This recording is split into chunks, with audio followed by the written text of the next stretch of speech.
Essa Caralho, atividade... o trabalho de vocês deve ser, meu irmão, uma loucura. Porque 2022, né? O que mais tem é uns caras com ziquezira na cabeça, cara. Eu diria que o volume de atendimento nos últimos 3 anos aumentou bastante, né? Explodiu. E algumas coisas novas, cara. Problema com pornografia. É uma inundação no consultório, velho. Cara, eu não sei problema se com pornografia. Se você me perguntasse 10 anos atrás se pornografia era alguma coisa perigosa, não. Hoje pornografia é pior que cocaína. É mais fácil tratar um viciado em cocaína do que um viciado em pornografia. É foda, velho. Que isso, cara? Punhetinha do mal. No banheiro do trabalho. Punhetinha do mal, não associação entre pornografia e punheta. Como assim? Porque punheta sem pornografia, você vai bater uma. Certo? Agora com pornografia, toda hora que você estiver entediado, você vai acessar a pornografia e vai bater uma punheta. O cara não tá batendo punheta porque ele tá com tesão. Ele tá batendo punheta porque ele tá entediado, porque a dopamina do cérebro dele baixou. Que pira, cara. Qualquer vício ou comportamento que envolve dependência, basicamente 2 coisas ativam aquele vício. Tédio, isso as pessoas muitas vezes não sacam, e o estímulo de querer aquilo. Muitas vezes você busca uma droga porque você viu alguma pista ambiental que relaciona você a buscar aquela droga. O pessoal tem que entender uma parada, Igor, que vício... ele é extremamente contextual. Por exemplo, se você tem problema com álcool, normalmente você vai ter vontade de beber álcool quando você está com um amigo que bebe álcool com você, ou quando você vai ao bar que você normalmente bebe álcool, ou uma contextualização temporal.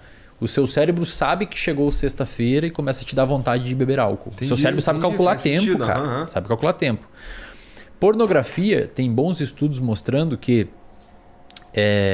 no cérebro a pornografia atua nas mesmas regiões e pelos mesmos mecanismos de outras drogas. Então você vê uma pista, sei lá, uma mina com uns peitão no TikTok dançando.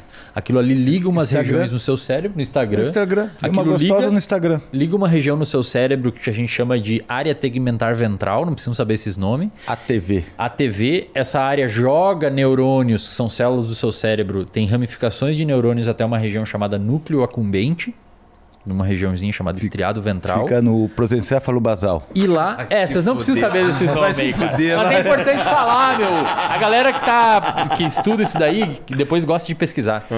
Esses neurônios vomitam ali um neurotransmissor chamado dopamina. Isso você já ouviu falar? Esse já. E te dá motivação em acessar a pornografia e fazer aquilo. Motivação e prazer. Só que o que acontece, cara? Não é só... O cara não tá sentindo tesão de verdade. Não, cara. Ele acha que tá, mas não tá. Não, ele nem sabe que tá sentindo tesão. Ele tá ali de bobeira, daí começa a bater o tédio, ele tá com o celular e vai acessar o celular.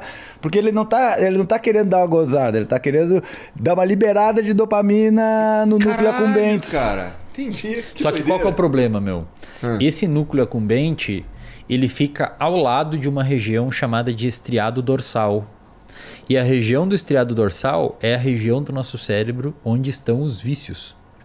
Então você começa a liberar muita substância aqui por um mecanismo chamado de neuroplasticidade, ou seja, mudança conformacional do seu cérebro. Aquela circuitaria envolvida pela punheta migra...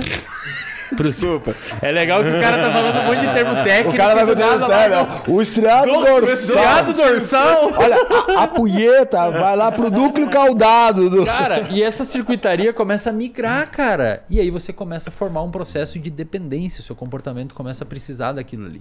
E aí forma um vício. Que pira. E aí tem uma coisa interessante nisso, né, cara? Porque daí, por exemplo... Tá, mas por que você não consegue parar a pornografia? Porque, pô, então eu não quero... fazer pornografia. Porque a partir do momento que ela começa a dorsalizar, que nem ele está falando, né, ela vai criando uma rede, porque ele falou, é a rede do vício, não, é a rede do hábito. É o mesmo lugar. Você é cheio de hábito. Ali, na neuropsicologia, a gente diz que ali é a formação de esquemas, onde você forma aqueles comportamentos habituais que você não precisa prestar tanta atenção. Que você faz, tipo, dirigir carro. Cara, isso é muito estranho. Outro dia, cara...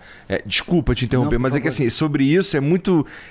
Outro dia eu tava aqui e aí eu entrei no carro e aí depois eu tava em casa. Isso, porque você não precisa... Eu fiquei assim, caralho. Você não precisa dar atenção pra fazer isso. Eu fico com medo assim, às vezes eu fico assim, caralho, eu parei no sinal Eu não lembro mais, tá ligado? É automaticaço. E isso que aconteceu no seu cérebro acontece no mesmo lugar que os vícios. Isso. Ou seja, no cérebro, cara, presta atenção no que eu vou te falar agora, velho. No cérebro, um vício é um hábito. É a mesma coisa. Um super hábito, um hiper hábito. Um vício é um hiper hábito. Você faz aquilo automático e não consegue controlar. É louco isso. Caraca. E o ambiente aciona. Muito legal. E o ambiente aciona. Mas eu te falar que essa rede dorsal, ela começa a operar automaticamente. Né? Então, por exemplo, o que acontece? Você está dirigindo o teu carro, você está no automático, mas se acontece alguma coisa, você sai do automático e aquelas informações voltam para tua consciência. Então você começa a prestar atenção naquilo. E eu imagino que existem técnicas, porque assim, isso é bom? Cara, é bom porque imagina o seguinte, o nosso cérebro ele gasta muita energia. É o segundo sistema que mais gasta energia, só pede para o sistema digestivo. A gente gasta 20% dos metabólitos e 15% do oxigênio. E tem 2% do tamanho do corpo. O negócio tem 1,8 kg, 1,6 kg. Tá. Certo? É Então caro. é muito caro. Essa região, que é o córtex pré-frontal, ela é muito mais cara ainda. Tá. É que é a região que a gente está pensando. Isso, porque ela é neocortical, ela tem muitas camadas de neurônios ali, certo? Então, exige muito energia. Então, se você automatizar as coisas, você pode usar menos o córtex pré-frontal. Então, imagina, lembra quando você começou a aprender a dirigir? Você tinha que prestar atenção. Foco total. Isso. Foco total. Agora você já dirige. Eu não conseguia mudar a música. Agora você já dirige trocando a música, falando no celular, com o pé na direção. Tá. É importante pra gente conseguir... Pensa assim, ó, essa região que forma os hábitos e os vícios, ela é mais lá pro meio, é mais ou menos como se fosse entre as suas duas orelhas, bem no meio das suas duas orelhas, no meio do cérebro, essa região dos vícios e dos hábitos. Quando você vai adquirindo uma habilidade, o seu córtex pré-frontal precisa jogar o seu foco atencional para aquilo, mas com o tempo você vai automatizando para liberar o seu córtex pré-frontal para fazer outras coisas. Tá ligado? Imagina se você tivesse que pensar toda vez, mesmo jeito sempre para dirigir, cara. Canseira que não é se dirigir. Você vai migrando isso para essa região que ele falou, que a gente chama de núcleos basais. São 3 núcleos principais, putame, caudado e globo pálido. Né? E abaixo tem esses núcleos que ele falou, daí tem uns outros núcleozinhos. E no meio disso tudo a punheta. A punheta vai entrar ali exatamente nessa região. Mas o que acontece, velho? Geralmente a gente tem um circuito que envolve o córtex pré-frontal, órbito frontal, que é uma parte dele, que, de certa forma, ela avalia o contexto, o gasto energético e quanto que eu vou ganhar por aquilo, certo? E ela depende de dopamina também. Essa área, especialmente, ela tem uma habilidade muito bacana. Então, ela freia o nosso comportamento. É um núcleo que está ligado a inibir os nossos comportamentos. A gente chama de comportamento inibitório, né? Então, ela analisa uma coisa, se ela vê que não vai dar muito certo, se o custo é muito alto, ela puxa o freio daquilo.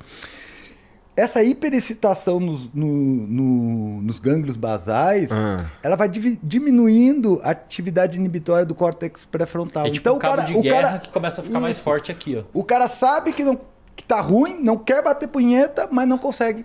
Não consegue parar. Pensa assim, ó, Igor, vamos um pouquinho mais longe. Igor, você tá rindo, isso é... Cara, isso é foda, velho. É sério, velho. Ô, meu, é sério, triste, cara. É o cara não consegue trabalhar, irmão. Que isso, cara? É sério, velho. Eu tô falando sério, cara. É uma os psicólogos que estão assistindo aqui me dizem se eu tô mentindo. Mas aí, é uma epidemia isso na daí, clínica, velho. Isso é causado pelo cara que começou a ver uma putaria de sacanagem, não sei o quê. O que causa isso? É o excesso? Pensa assim, ó. Perdão, Fábio. Deixa eu só concluir um pouquinho. Só pra galera entender. O Fábio explicou que você tem um cabo de guerra entre o seu córtex pré-frontal que inibe o comportamento e as regiões mais lá do meio do cérebro que fazem você querer aquele comportamento recompensador. Ok? Mesma coisa que acontece com substância, etc. Tá. Nessa regiãozinha aqui que aumenta a busca por comportamento recompensador, existe alguns receptores e neurotransmissores que são substâncias químicas que fazem isso acontecer. Tá. O principal deles, tem outros, acetilcolina, noradrenalina, até mesmo endocannabinoides, mas o principal dele é a dopamina. Tá. O neurotransmissor que atua ali.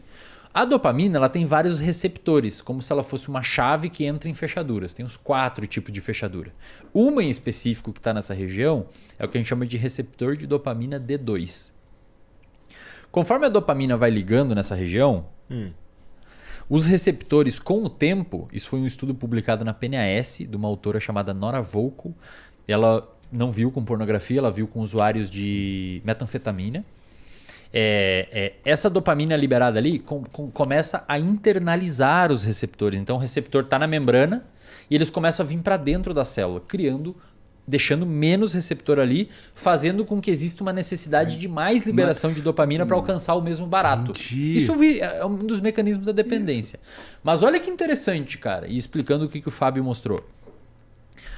Essa diminuição de receptores ali devido ao grande vômito de dopamina ali em cima, existe uma associação, a gente não sabe se é causal, mas quanto menos receptor você tem, menos o seu córtex pré-frontal está funcionando direito. Em outras palavras, menos poder o córtex pré-frontal tem de frear o comportamento. E isso cria um ciclo vicioso, porque você tem menos receptor, você precisa de mais substância que diminui o receptor. E eu não tenho cada vez menos freio. Cada vez menos freio. E aí o cara não só precisa mais de droga, como ele tem menos poder de frear o uso. Caraca, então basicamente, se eu tô entendendo,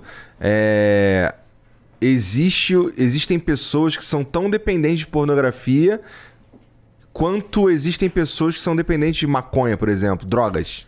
Qualquer maconha, cocaína, exatamente. Dá pra considerar a pornografia uma droga do ponto de vista que vocês estão... Dá pra considerar o uso de cocaína um hábito. Tá. Isso. Tá. É que pensa assim, Igor, vício não vício, vício não vício. Grandes discussões, por exemplo, açúcar vicia, comida vicia, não sei o que vicia, isso vicia. Dentro do estudo de circuito, não existe esses nomes para nós, vício ou não. Uhum. A gente olha se aquele comportamento está sendo disfuncional ou não. Existem critérios para caracterizar vício, se tem tolerância, se a pessoa prefere aquilo em função de outras coisas, se precisa aumentar o consumo para alcançar o mesmo barato. Existem alguns critérios. Ninguém sabe, a comunidade científica não chegou em alguns acordos, por exemplo, se açúcar vicia ou não. Mas o que a gente sabe no uso da pornografia é que os sistemas que estão envolvidos são os mesmos envolvidos com o uso de cocaína e a pessoa tem prejuízo funcional grave, cara. Puta, do cara não conseguir trabalhar. Cara, eu já peguei pessoas que batem 10 punhetas por dia, velho. Não consegue trabalhar, não consegue se relacionar. E tem mais de 12 anos. E tem mais de 12 anos. Tem 40. Que loucura. Cara, daí o cara não consegue trabalhar, não consegue se relacionar. O casamento vai pro saco. A autoestima dele vai lá embaixo. O cara entra em depressão, o cara fica mal, que nem o uso de outra droga. Que loucura. O seu humor começa a ser afetado. Isso deve ter sido potencializado nos últimos tempos, que o acesso ficou absurdo de fácil, né? Perfeito. Que loucura. Antes era a revistinha da Avon. Era aquilo que eu te falei antes. Você ia da casa do teu primo pegar as revistas que ele tinha debaixo quando você era moleque, né? Aquela foto carregava devagar, assim, era 4 horas até carregar a foto na internet. Eu sou da época das revistas mesmo, né? Uma revista que ficava toda grudada. Cara, e assim, é uma parada, meu. Daí você tinha uma revista que durava 2, 3 anos, né? Essa menina que eu conheço. A revista 2, 3 anos. Você tinha até que você gostava mais.